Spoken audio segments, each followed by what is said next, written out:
Good morning, good morning. Welcome in to the Out of Bounds Show. I'll believe in Auburn and love it. War Eagle. ESPN 105.9 The Zone.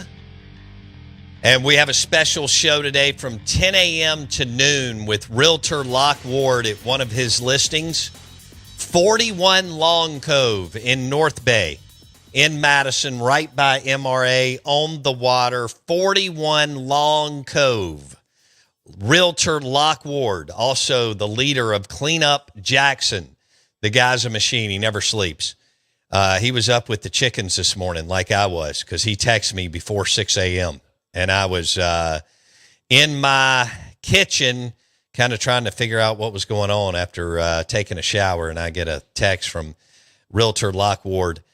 He's got a listing, 41 Long Cove in North Bay. We'll be there from 10 a.m. to noon. It's an open house today. Come see it. 41 Long Cove in North Bay in Madison. Also, shout out to John Elliott Law Firm. He's a closing attorney. John Elliott Law Firm, also one of the sponsors of the remote today. Will be live from 10 a.m. to noon. Compliments of Realtor Locke Ward and John Elliott with Elliott Law Firm. We are the Out of Bounds Show. We welcome in Cole Thompson, host of SEC Unfiltered, also Sports Radio 790 Houston, Texas. He joins us on the Farm Bureau Insurance guest line. We've got Mississippi State at Texas A&M this weekend, and the Aggies are a big favorite, laying 14.5 points. Cole Thompson, good morning. How you doing? Morning, guys. Listen, this is going to be a fun game. It's actually, in my opinion, one of the biggest games of college football this week. I know that we got Alabama Vanderbilt. There's a lot of reason to pay attention to what went down last season in Nashville. Could Diego Pavia duplicate success again? But I truly look at what's going on in college position. I see a scenario where you're going to have potentially maybe a massive upset and one that turns us back to Mississippi State being one of the better teams in the SEC. Are you? All right. Tell me about this Texas A&M team. They beat Notre Dame at Notre Dame, and then they were in an absolute, kind of old style slugfest grudge match last weekend in College Station, where they beat Auburn 16-10, and Auburn was awful on third down. A lot of that was because of A&M. Are you? A&M's done this before, only to disappoint. Are you totally bought in on this Texas A&M team as a team that is legit and can make a run at the SEC championship game and possibly a college football playoff spot, Cole? I bought it on them that the culture has changed. Last season I brought this up when it came to Mike Elko taking over for Jimbo Fisher. It's like whenever you buy a house that was previously owned by someone, it takes about a year for the remnants of the previous occupant to fully leave the premises, whether it be an old chip on the front patio, the smell because of they like a certain perfume that would linger in the air, something wrong with the toilet. Those are just things that you as a new homeowner taking over a previous owner's place are going to be things that you have to work on. And that, I think, was really important for Mike Elko to create his own culture. And I think that we've got to that point. Last season, they would have found a way to give the game back to Auburn. They would have found a way to not be able to score on the final drive against Notre Dame. And they'd be sitting at 2-2 right now rather than 4-0 for the first time since 2016. The thing is that it wasn't a close game, though, if I'm being completely honest. You look at the numbers, it was 477. It was 422 to 177 in total yards of offense. Texas A&M with 6 of 15 on third down. You already brought this up. 0 of 13 on third down for Auburn. One team gave up 5 sacks. The other team gave up 1 sack. The one area that was really disappointing and cost Texas A&M potentially 13 points and a 30-3 win was the penalties. I mean, they had 2 touchdowns taken off the board because of ineligible men downfield. They had 2 missed field goal opportunities from Randy Bond, and they gave up that big Xavier Atkins interception because of a very bad throw by Marcel Reed on Terry Bussey that hung in the air a little bit too long for Atkins to be at the right place at the right time. So those are some areas to where Texas A&M is going to have to get better at. They're going to have to not have the self-inflicting wounds like they've had in years past. They're going to have to not give up the explosive plays downfield to very talented wide receivers. And they're going to have to be more efficient when it comes to, I think, throwing it on third down. Marcel Reed has been, in my opinion, one of the best-kept secrets in the SEC for the last 2 years because the talent's there. Everyone knows what this kid is capable of. But he still makes some very errant errors that can come back to bite you. You know, the Notre Dame game, he was able to have a beautiful pass to Nate Borkature in the end zone right before the time hit at 6 seconds. But he also threw a very, very easy, interceptable ball to Leonard Moore when he was trying to target Mario Craver. And so if Mississippi State wants to be able to win this football game, two things are going to have to happen. Number one, they're going to have to force Texas A&M to run the football. They can run the football. Like, take nothing away from them. They have been a very good running team. They haven't needed to trust its running game just yet. They're going to have to force them to use Lavian Moss, Reuben Owens, Amari Daniels, and then get a couple of key stops. And then I truly think they're going to have to get a takeaway, especially inside of Texas A&M territory. Give Mississippi State's offense a very short field to work with, and then capitalize and walk away with points. One thing that was really prevalent in that matchup against Tennessee last week, and you know this as well as I do, Bo, they capitalized on turnovers with Joey Aguilar. 2 interceptions, 14 total points coming off of it. That's something I think Mississippi State's going to have to utilize to their advantage if they want to beat Texas A&M on the road. All right. So Cole Thompson joining us on the Out of Bounds show, host of SEC Unfiltered, Sports Radio 790 out of Houston, Texas. A&M hosting Mississippi State. 6:30, SEC Network. A&M's laying 14.5, and the line jumped up after it was released on Sunday. And so is that too many, Cole? I think it's beyond ridiculous too many. I hammered the plus 14.5 in favor of Mississippi State. Like, I think of that. We at SEC Unfiltered do our best bets every single week, 5 games that we're looking at, and money lines and over-unders. This is my favorite bet of the weekend because I think it's a disservice to say that Mississippi State's defense has not shown on up to create turnovers. It's a night and day difference from what we saw last season with Coleman Hutzler. And credit where credit's due. Jeff Levy never gave up on Coleman. He never was told, you know, you have to go bring in a new defensive coordinator or change up personnel. They just went out and they brought in new recruits. They brought in new transfer portal pieces. And Hutzler's done an incredible job to begin the season outside of really that Tennessee game where you still forced 2 takeaways and capitalized with 14 points on it to where they're a team that has been playing a lot better on that side of the football. Offensively, Jeff Levy, and I'll be completely honest, Bill, I was not a believer in Jeff Levy when he was hired. I thought they should have gone with John Summerall. I thought the pathway of getting a proven head coach was much more sustainable, a culture builder. He has massively impressed me with not only his talent evaluation, but watching his offense that we saw at Oklahoma be in full swing this year is truly why I think Mississippi State is going to be fighting for 8+ wins. They have a quarterback that fits the mold extremely well. They have 2 running backs that can easily take the tops off of defenses. They complement each other very, very nicely. One physicality, one with finesse, Fluff Boswell and Davin Booth. They have wide receivers that truly are exactly what you need for this veer and shoot vertical passing sets downfield. Brennan Thompson, Anthony Evans. Seydou Traore has been a phenomenal tight end who's only building off his success last season. To say that Texas A&M is a 14-point favorite, I can understand maybe going with an 8-point favorite because you add in those 3 extra points with home field advantage and it being a night game, plus it is going to be a blackout game for Texas A&M. I can get behind that. But a 2-touchdown-plus lead after you took Tennessee down to the wire and were a 4th down conversion away from maybe even winning the football game, it shows a little bit of disservice to how more improved Mississippi State has been over the last 18 months. All right, Cole Thompson, SEC Insider. SEC Unfiltered, Sports Radio 790 out of Houston, Texas. He joins us on the Out of Bounds show. We're talking A&M, 14, almost 2 touchdowns and a field goal here. I mean, if this bad boy goes to 15 points, good grief. And while Cole likes the Aggies, he thinks that the Dawgs are going to go out there and give them a run for their money and at least cover. And we'll see what shakes out there. I can't wait to see what I forgot about Mario Craver. A&M stole Mario Craver from Mississippi State, so we got to start the Starkville versus everybody thing again this week. Do you go to any A&M games, my man? Yeah, every once in a while. I used to cover the team for 5 years for a different company. So I know the people very well out in College Station. I know the people very well outside of the building. What Mike Elko has done in the last, really, I would say 20 months has been impressive, to say the least, on where he was underneath Jimbo Fisher and where the team is now. It's a night and day feel. And the one thing I consistently continue to hear from people who are closer to the organization than I am is you can tell the want is miles different than what it was underneath Jimbo. It no longer feels like we have to play a football game. What's going on right now with Florida, which I find very interesting, is that Billy Napier was such a good culture builder that players seem to always be in the mindset of we get to play football on a Saturday against an SEC opponent.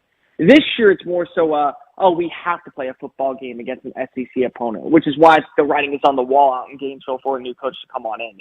But for Texas A&M, that was the old mantra underneath Jimbo Fisher. We have to play a football game. We're getting paid money. We've got these brand new NIL deals. We got to go out and play football. Now it's the term is we get to play football. And boy, are we excited to be in front of the 12th man, 102 screaming Ags that are going to back us up and prove that we have a new culture and a new identity to where college football playoff, it very well is within reach. And a win or a loss in this game, it doesn't really deteriorate my opinion on Texas A&M and who they are as a program. If anything, a win for Mississippi State, I think, would ultimately change the identity of how we view the Bulldogs in the public eye. All right, Cole Thompson, host SEC Unfiltered. He joins us on ESPN 105.9 The Zone, driven by your next GMC Sierra truck from Fowler GMC, Pearl Brandon, FowlerGMC.com. Have you mentioned covering A&M for 5 years. Did you ever get to party with Johnny Manziel? No. Well past my time. Johnny and I were in college around the exact same time. I was at the University of Alabama, and I was there sitting probably 4 rows up when he decided to come on into Tuscaloosa and make the pass to himself after missing Ryan Swoop. And at that moment, I think everybody realized this kid is built different. He's going to win the Heisman Trophy. He won 29-24 that Saturday afternoon, and the rest is really history. And that was the signature moment for Texas A&M and the SEC. I don't know if you know this, but ever since then, Texas A&M has yet to have a double-digit winning season since joining the conference. Good grief! How does that happen? It's a promising year. I'm telling you, man, this is where the battered Aggie syndrome continues to come on in. And I know you haven't asked me this yet, but I'll just let you know right now. This is where I'm still waiting for the other shoe to drop in the Mike Elko era, because I do have Mississippi State marching on in the Kyle Field and pulling off the upset win. I think that Mississippi State is going to find a way to be able to get this job done just because of the way the team has been able to play. It's something about the culture of where Texas A&M, you're in that. The way I view Texas A&M is the way I view hockey coming to Houston. You know, people say all the time, we got the logo, we got the retro jerseys, we got the season, we got everything out here. And it's like, okay, I'll believe it when I see it because I've heard it for far too long. That's where I'm at with Texas A&M. I'll believe that times have changed for Texas A&M in a series against a team that you view as an inferior opponent and the national media views as an inferior opponent, yet they look better than you for 4 quarters and you find a way to mess it up for yourself. That's me with Texas A&M going into this matchup against Mississippi State, which is why I think the Bulldogs are going to come on in and win 38-34. I think the series is 7-6 A&M, so I'll piggyback off of what Cole said. It's 9-9. 9-9. Okay. Oh, that's over. I meant 500. Maybe I was going since they joined the SEC, but overall, I think you're right. Okay. All right. So overall, it's 9-9. I remember they played in the Snow Bowl. I don't remember any other matchups other than when A&M came, joined the league starting in 2012 or whatever it was. And Manziel went to Starkville and boat raced Mississippi State. And then Mullen started to change the series and so on. So, all right. You went to Bama. I did.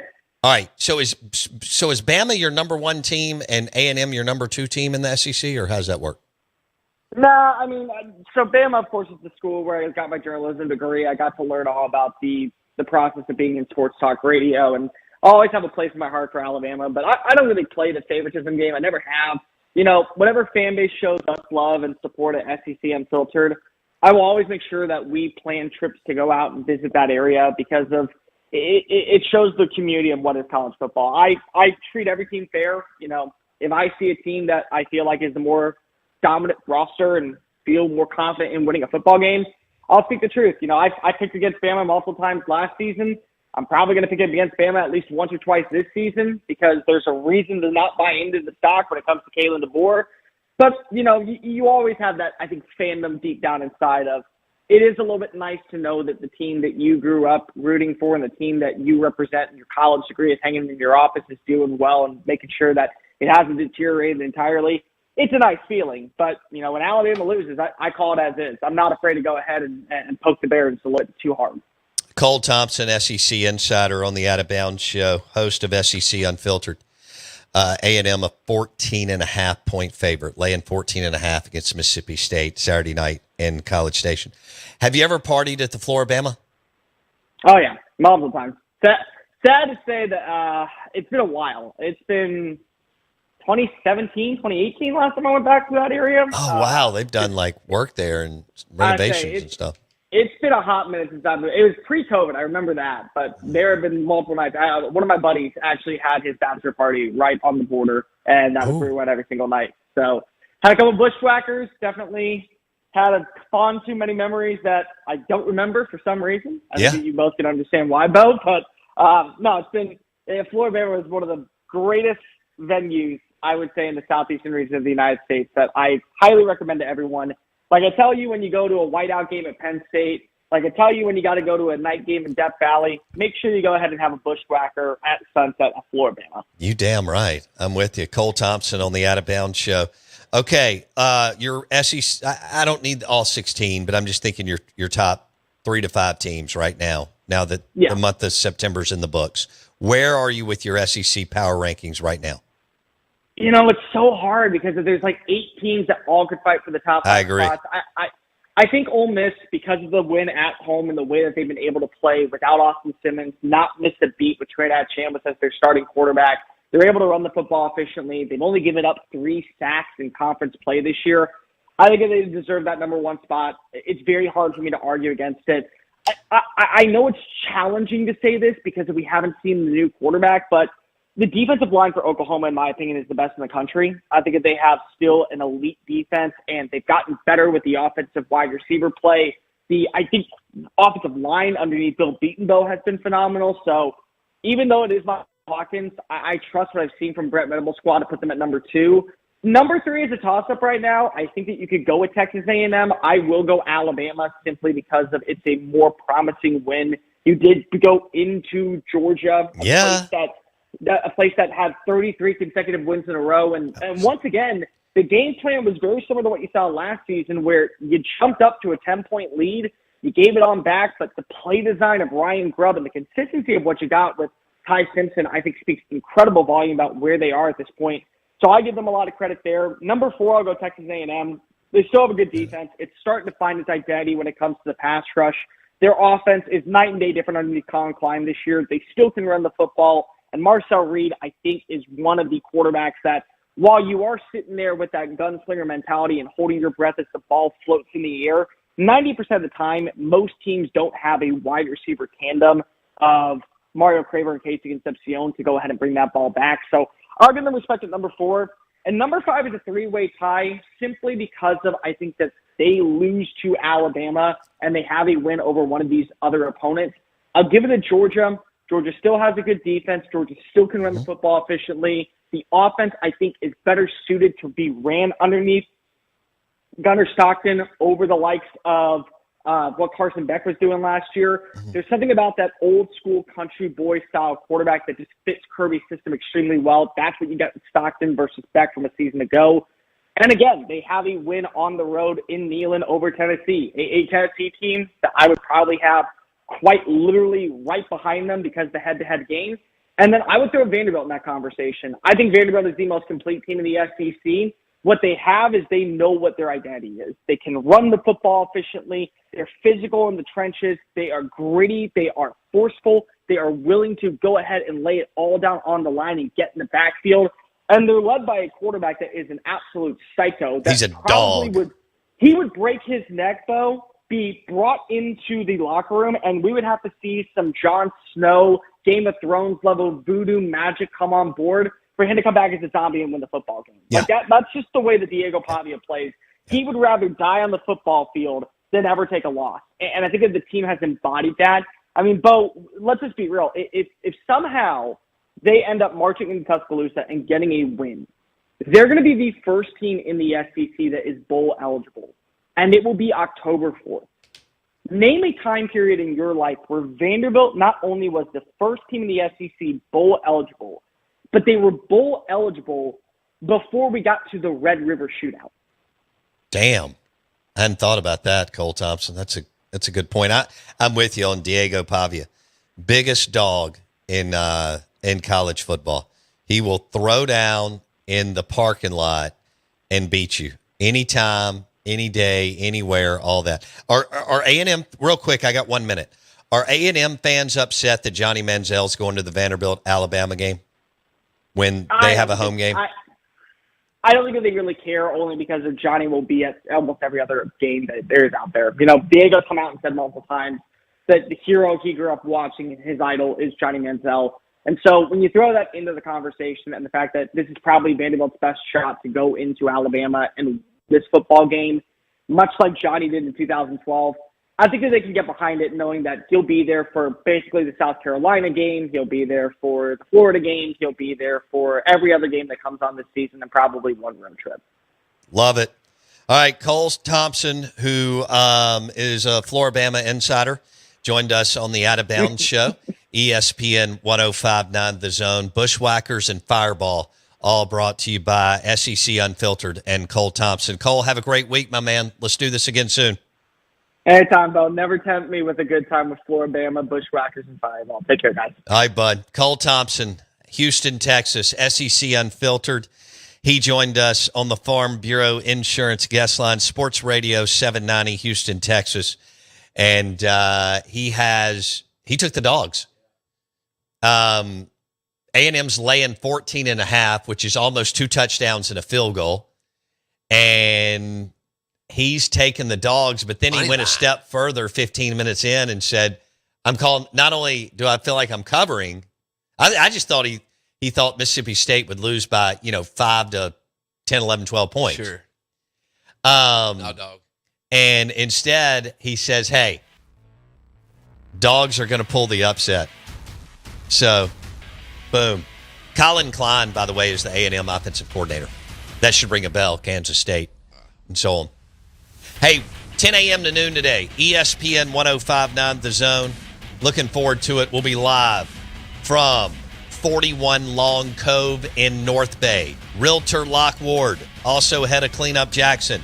And joining us will be John Elliott, Elliott Law Firm, closing attorney. John Elliott, Elliott Law Firm will be live from